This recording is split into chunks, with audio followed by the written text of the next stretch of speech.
Fabiano Faia. E aí? O bispo Betão diz que é bíblico. Segue? Esse é o grande problema hoje. É tirar do texto, né, um pretexto. E bíblico não é. Bíblico não é. Você não vai encontrar Jesus pregando prosperidade financeira na Bíblia, você não vai encontrar os apóstolos pregando prosperidade financeira. A teologia da prosperidade, ela ganhou força em 1930, em 1940, com a tal da Confissão Positiva. Kenneth Hagin, depois em 1960, ganhou mais força ainda.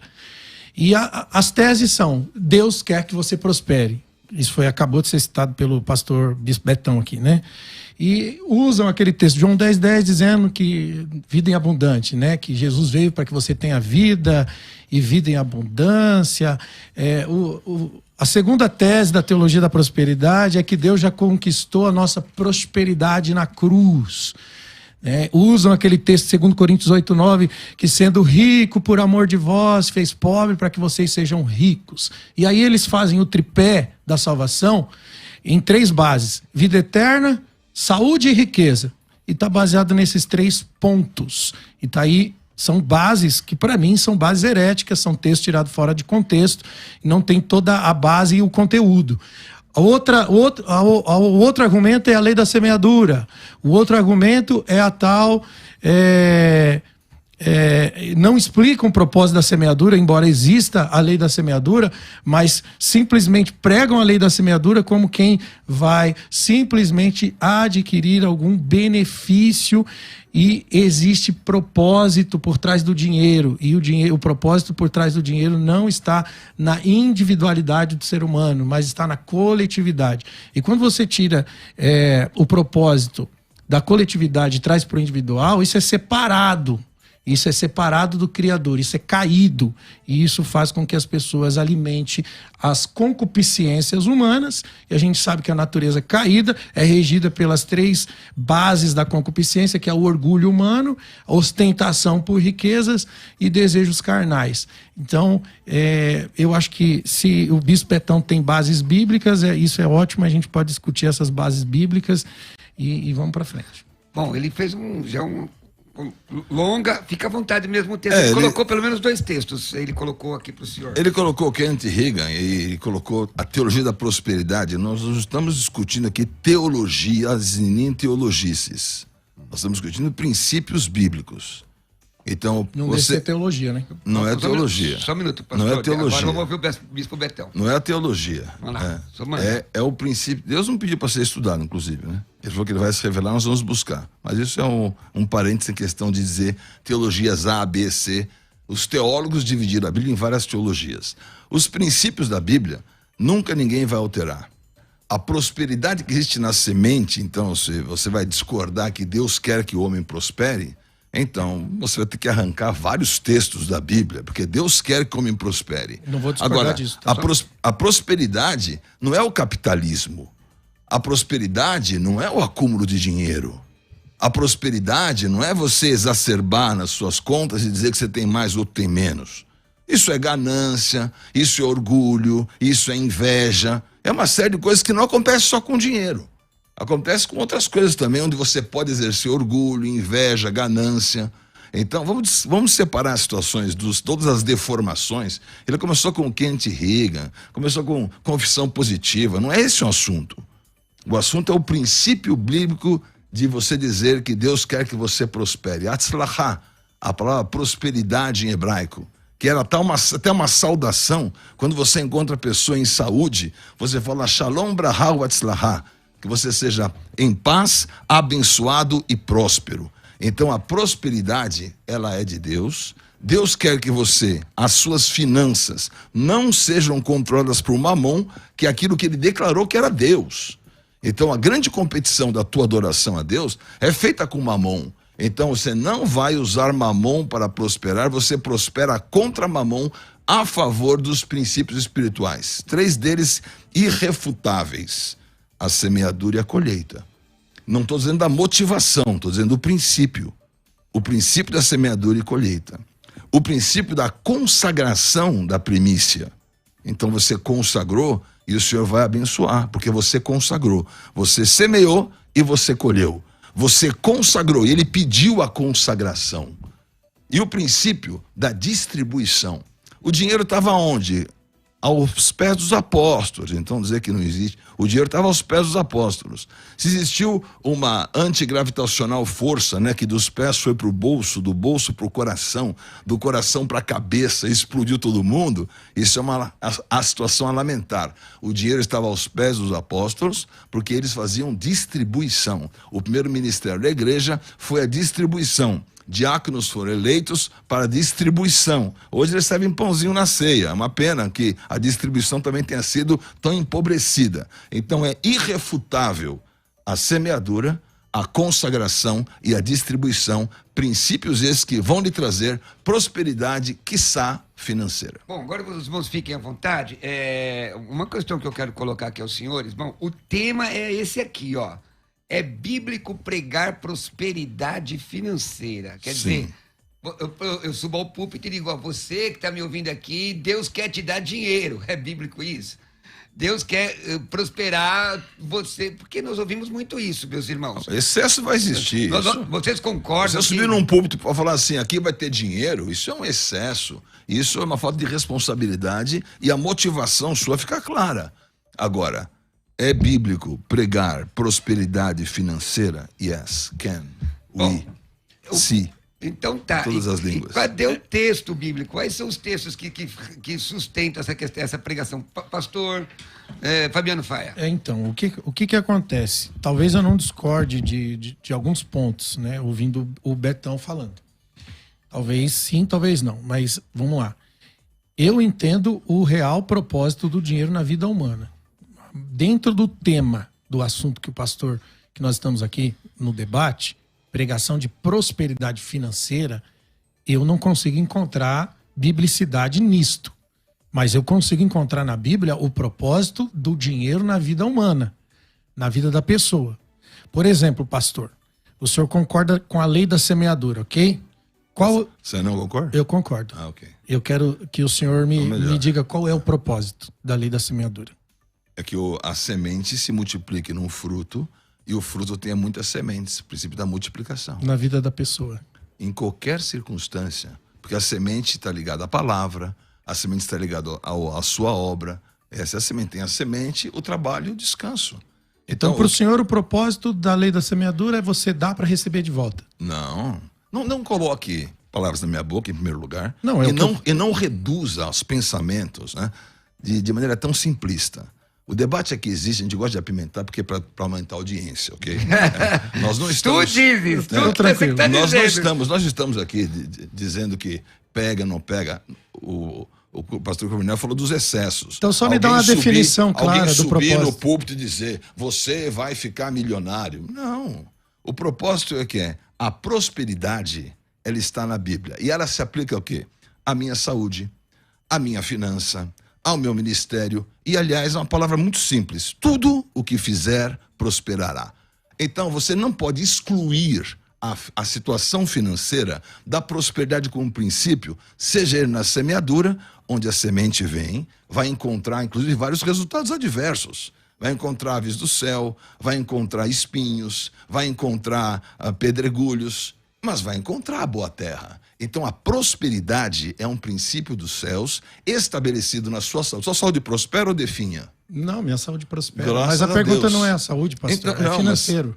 Então, e eu não consegui entender a resposta ainda. O financeiro... Qual é o propósito da lei da semeadura? Qual é o propósito, então, na sua opinião, da lei da semeadura, para o irmão concluir o que O ele tá propósito é dizendo? testemunhar da glória de Deus, testemunhar que ele é Jeová Jirê, testemunhar que ele é provedor, testemunhar que você depende dele, testemunhar que você, utilizando seus princípios, você vai obter o testemunho. Todo propósito... O testemunho seria o quê, então? O testemunho é um resultado... Financeiro. Não é financeiro. Não, a gente está falando de finanças. Financeiro também. De onde vêm suas finanças? Vem do PCC? Vem do Banco Central? Vem do roubo? Vem do seu trabalho? De onde vêm suas finanças? E é isso que o senhor encontrou no texto de Coríntios. As minhas finanças... Então, minhas finanças, elas vêm da bênção do Senhor. Só, pastor, deixa a bênção do Senhor acontecer. só um minutinho para ser justo.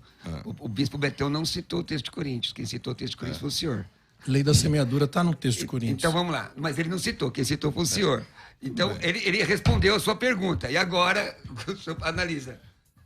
Então tá. Vai lá, fica à vontade. Então tá. Você perguntou, ele respondeu. Ah, bacana. Então, beleza. Olha aqui, eu vou responder. Se eu quiser perguntar também agora, você pode. Já começaram assim, Começou, vamos embora. Fechou.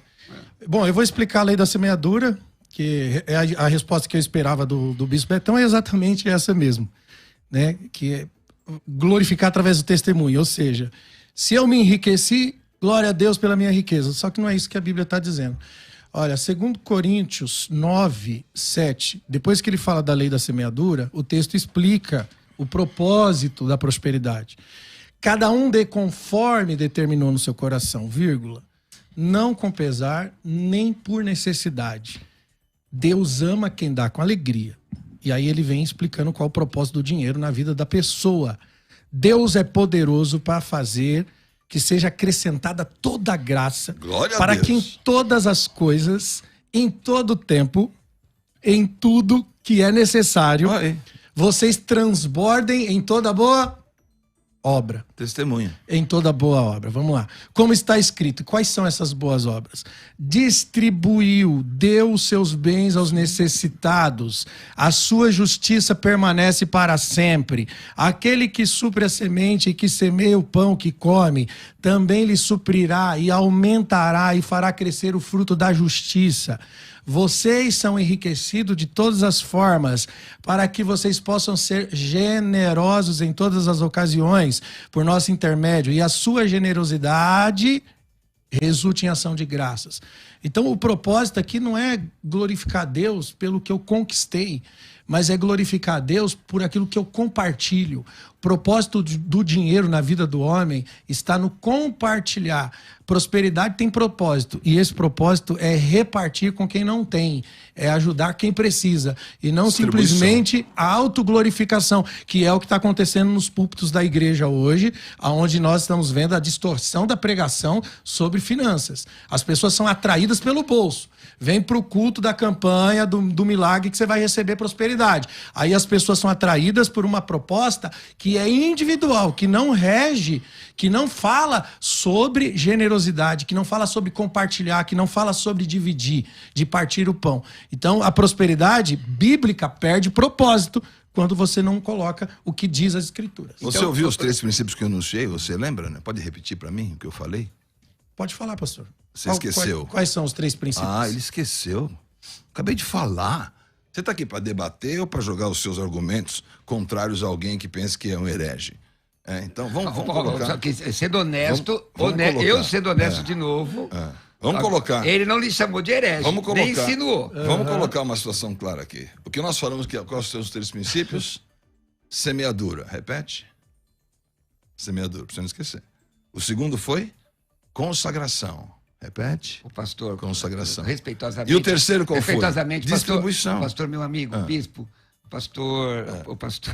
O pastor Fabiano Faia não é um menino, né? Então, ele é um pastor presidente de igreja, né? Não é um menino. Estou dizendo para não esquecer os 3 princípios. Porque a distribuição, então vai lá, a consagração e a semeadura são os 3 princípios da prosperidade financeira. Então, eu não vou tirar uma coisa da outra. Eu não posso tirar finanças da prosperidade. E nem posso tirar os 3 princípios que semeou, consagrou e distribuiu como o propósito de Deus. Não. E aqui eu te perguntei, então, para você, Bispo Betão. O irmão colocou nas suas primeiras falas a semeadura. Os textos que sustentam a possibilidade de uma pregação da prosperidade financeira na igreja. O senhor falou isso, não falou? Sim. Coloque alguns para a gente. Gênesis 26, 12. Semeou Isaac naquela terra e no mesmo ano recolheu 100 por 1, porque o Senhor abençoava. Os outros ficaram com o quê? Enriqueceu-se o homem, prosperou, ficou riquíssimo. Mas não é uma pregação, possuía né? ovelhas, bois, grande número de servos, melhor que os filisteus, e tinham inveja. Mesma coisa acontece hoje. Mas isso é um ato, querido amigo. Isso é um ato. Isaac fez esse ato. Pergunta, Sim. existe um texto bíblico, na sua opinião, e eu pergunto para os dois, que, por exemplo, qualquer apóstolo pregou, ensinou assim, como uma pregação, porque esse é o tema, a pregação da prosperidade. Não que alguém semeou, porque é verdade, ninguém aqui discorda que a semeadura, que investir no reino é bíblico e que Deus cuida. Sim. Ninguém discute isso. Agora, existe esse texto da pregação sobre prosperidade? Sua opinião? A minha opinião é o seguinte, a pregação de Jesus falou muito de dinheiro. Todos os evangelhos falam de dinheiro. Dá uns exemplos. Falam de parábola dos talentos, ele distribuiu talentos para você multiplicar talentos, voltar, consagrar os talentos a ele e depois ele distribui para você. Olha que coisa, olha a economia de Deus. Não é que você pegou 5, adquiriu mais 5, falou, Jesus, 50-50, aí de pegar meus 5 aqui, os teus 5 estão de volta aí. Você pegou 5, multiplicou, conquistou 10, entregou tudo na mão dele. Ele pegou aquele que enterrou, mandou dar para você, que você poderia dar para aquele que tem 4, para a conta ficar 5, ficar tudo bonitinho. Não, deu para aquele que tinha 10 e disse, né? Aquele que tem, ser-lhe-á dado e terá em abundância. E o que não tem, até o que ele tem será tirado. Isso é prosperidade. De quê? De tudo. É na saúde, é no relacionamento, é no ministério, é na finança. Então, nós não podemos tirar financeira da prosperidade. Então, esse é o meu ponto. E os princípios da prosperidade estão colocados aqui. Então, semeadura, consagração, distribuição vão ser princípios de prosperidade para todas as áreas. E não vamos excluir a área financeira. Esse é o meu ponto irrefutável. Não tem texto, só tem proselitismo. Proselitismo, como assim? Você pega um texto, faz analogia, aí para isso eles precisam ir lá para o Antigo Testamento para pregar. Precisa ir lá usar a vida de Abraão e tal, porque se você for pegar os textos de Jesus, a parábola dos talentos não fala nada de prosperidade financeira na vida humana. A parábola dos fins dos tempos, anunciando a volta, a vinda do Senhor, não, tem a ver com comportamento. Pastor, só um minutinho, só me perdoa aqui, atrapalhar o senhor, mas a parábola dos talentos usa a analogia, sim, de algum tipo de riqueza. Mas o usa analogia, e não é do fim do mundo. 32 quilos de prata. E mesmo que seja, porque não é só esse, é o significado todo, porque a parábola dos talentos, ela vem de 3 parábolas, anunciando a vinda do Senhor. Então, o que acontece? Ali, o significado, você não é dono de nada, você presta conta. Você não é dono, não tem nada a ver com... Então, já fortalece a tese, a própria parábola dos talentos, fortalece a tese de que você não é seu, é tudo dele. Sim, então, a pregação que é pregada hoje, de prosperidade, não induz a pessoa a esse tipo de pensamento que tudo é de Deus. Induz a pessoa a uma busca pessoal, a um sonho que é dela, a um desejo que é dela, a uma vontade que é dela. Bom,